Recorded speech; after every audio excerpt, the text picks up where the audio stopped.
Hello and welcome. I'm Natalie. Let's talk about money. So, we're going to talk about war. It's not something any of us want to face, but history shows us it's something we always should be prepared for. And now that we have actually entered a war with Iran, we need to prepare ourselves and our finances. Because without our finances being in order, it will be very difficult to live through difficult times. So in this video, I'm just going to walk you through four essential steps to financially prepare for war, or even just a regular, major geopolitical instability, which is basically what we've had over the course of the last 7 months or so, or the last year actually. So that's what we're going to talk about today. So to start with, we're just going to secure your basic finances. So number one is securing your basic finances. So basically, just do what I always talk about anyway. Just make sure you have no lingering high interest debt, especially from credit cards. Get rid of those stupid credit cards. Hopefully you're already on a debt-free path, and so you know when you're going to be able to get out. You probably need to step that work up a little bit to get out of debt quicker so that you have money to save for yourself and so you can be prepared if something were to happen to your job or your company or your home or whatever else. So pay down as much as you reasonably can, as always. And keep in mind, if you live off of credit cards, during times like this where, it's just basically a big crisis, interest rates can and many times do spike. And, access to new credit can dry up quickly. So your interest rate is already at 28% and it may spike up to 32% or what have you. So just, know that ahead of time and get rid of those credit cards quickly, as well as that car payment. Get rid of all of that high interest debt. Get rid of it all. People don't consider car interest rates high. If it's higher than zero, it's high. So after that, build or strengthen your emergency fund. So once you've paid off all that debt, that unnecessary debt, basically everything other than your mortgage is what we're going to pay off per normal.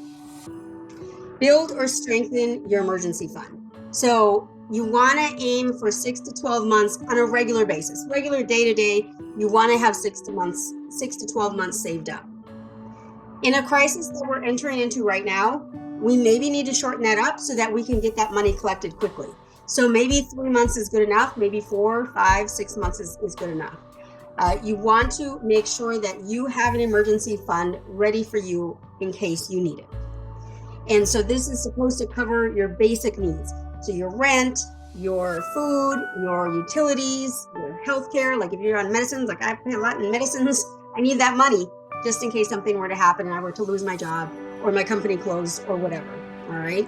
You can store this money, your regular, quote unquote, regular emergency fund, in a high yield savings account. I did a video, it's been over a month, so you'll have to update and see what the interest rates are now. But look at the high yield savings accounts. There's plenty out there. And most that you can just do online. You don't have to go to an actual bank for most. Or you could do a money market fund as well. Basically what you're looking for is that it's easily accessible. That's what you care about. Can you get to it quickly and easily?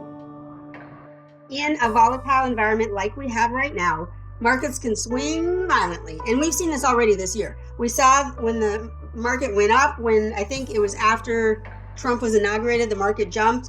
And then a month later, it sunk down to the ground. And we were in a crash, which we weren't really, but it went down. The stock market definitely went down. We all saw the loss. And then it went back up again. Now it's back up, or it was back up. Now it'll probably drop back down again this week because the war just started Sunday, I believe. So that it'll come back. It'll come back. I'm sure stocks will go back down again. So start by just assessing your portfolio's risk. How much risk are you willing to take on? If it's good where you're at, then leave it alone. You should always speak to a financial advisor to make these decisions, to ask these questions, and to make sure you're doing what is best for you and your situation. And in situations like this where it's a little bit more crazy than normal, you may want to look at other options besides just your regular investment accounts. So maybe look at bonds, maybe look at precious metals, or even defensive stocks. So something that is gonna withhold through a war, basically, is what you're looking for. And, as always, per usual, diversification is the key, right? So don't rely on a single country's economy or currency. Don't just rely on the United States. Don't just rely on Europe. Don't just rely on North Africa or wherever you are. Don't rely just on that. Diversify. Go into other countries and consider even different markets or assets that you maybe wouldn't have thought of before. Maybe now is the time to buy a rental. Maybe now is the time to buy a small business. If prices drop, that would be the time to go ahead and snag some of those deals, as long as you're out of debt and you have the money. So have both of those things first. But, protect your investments. That's really the main thing, is to protect your investments. So the next one, point 3 or tip 3, is to ensure your liquidity and access to cash. Because if you have $1 million saved, but you have no access to it because it's tied up in some IRA that you can't get to for 3 weeks, then that's not going to be helpful. So you have to have access to your money. So how much money do you need is completely up to you. Do you need a month immediate access? Do you need 2 weeks immediate access? You have to make that decision. A minimum of 2 weeks, I would say, because you need at least 2 weeks of groceries or what have you. Prices would spike if something dramatic happens, so keep that in mind. But have enough money on hand, liquid, like on hand, so that you can get what you need to get. And have a portion of your money that you have in your high yield savings account, have a portion of that in actual cash. So if you have a high yield savings account with $30,000 in it, maybe you take $5,000 or $10,000 out in cash, and then you can kind of hide those around so that you've got cash if needed. If you are using cash, be sure that you have small denominations, because if you're walking around with $100 bills, people are going to see that. And in dramatic times, people may steal that. So have small denominations. Have some 5s, some 10s, some 20s, some 50s, some 100s. Make it a mix so that it's not suspicious that you're walking around with $100 bills every time you leave your house. All right. Store it safely, obviously. You do want to have some sort of fire safe and waterproof safe, a small one, so that you can put any cash or important documents away. And of course, we all use digital banks at this point in our lives.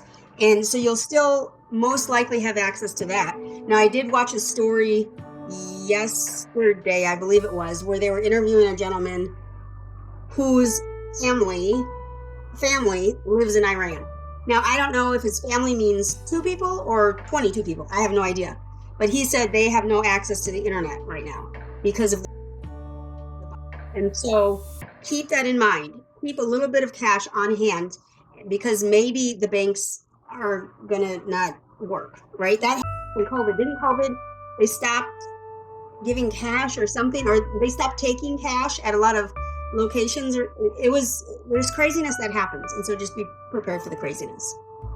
And also the fourth and last point I'm going to make is to plan for possible relocation, because sometimes some areas are hit really hard with whatever is going on, like right now in California. Well, I don't know if it's still now that the war is going on. I don't know what's going on in California anymore, but when there was all of the looting that was happening because of the parades and all of that and the protests, if that happens in your area, if you were to just get up and move to a different area, maybe you could avoid all that. It's not that easy, of course, but in extreme situations, sometimes we do have to make extreme decisions. So an extreme decision may be to move. If something were to happen to my neighborhood, I would move to my sister, who's about 30 minutes away. If something dramatic were to happen to all of Texas, we would both probably move up to Minnesota to stay with my mom and stepdad.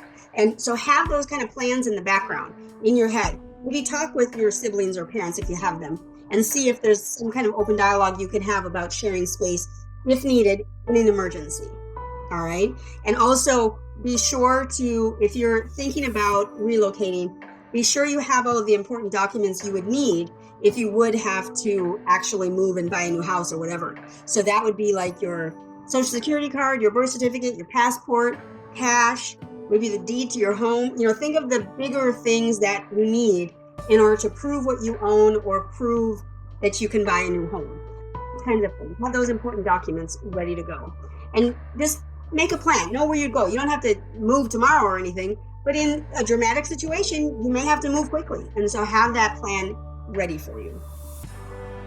In conclusion, preparing your finances for war isn't about panic. Don't go running around talking about everyone's going to die. It's about foresight and preparedness. So these steps will also protect you in natural disasters, economic collapse, civil unrest, the civil war that's basically happening. Also, in addition to the Iranian war, like there's lots of stuff that's happening. So all of 4 of these steps can help you in everyday situations. So I ask that you just stay informed, stay calm, stay prepared, stay out of debt. That's what I ask. Until next time, be safe, be smart, and invest in yourself today so you can make a difference for others tomorrow. Give the video a big thumbs up. Leave a comment down below. Be sure to subscribe. When you subscribe, you should hit the bell so you know when the next video comes out. I thank you so much for stopping by. Y'all have a great one.